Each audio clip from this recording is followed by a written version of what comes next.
In today's video, I'm going to teach you how to deposit money in Webull. Good news going in, there's no minimum deposit required to get started, and everything runs in USD. Let's dive right in. The main, most common way to fund your account is an AIK transfer straight from your bank, and it's completely free. Before your very first deposit, though, you'll need to link and verify your bank account. And there are two ways to do that. If you're with a major bank like Chase, Bank of America, or Wells Fargo, real-time verification is the way to go. You enter your online banking login directly into Webull's secure bank linking tool, and it confirms almost instantly.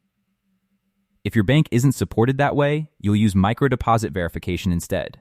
Webull sends 2 tiny deposits, each under $1, to your account, which usually shows up within 1 to 2 business days.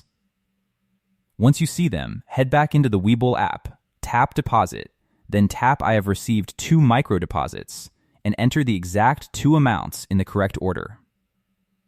If your first attempt gets rejected, just try swapping the order of the 2 numbers before trying again.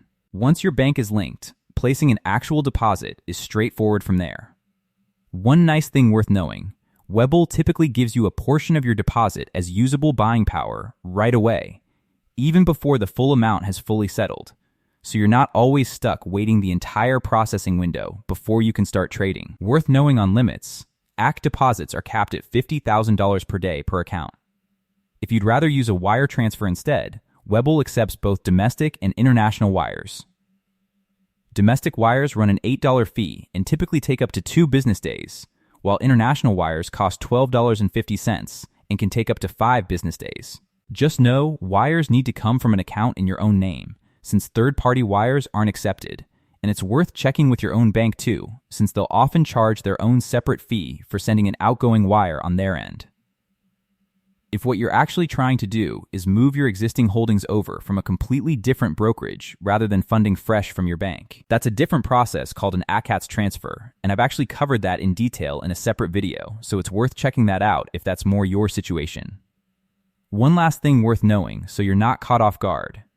Webull doesn't accept credit cards, debit cards, or checks for funding, so AIK or wire transfer are genuinely your 2 options here. And that covers it. Link your bank through real-time or micro-deposit verification, then fund through AIK for the simplest route, or wire transfer if you need it to move faster or in a larger amount.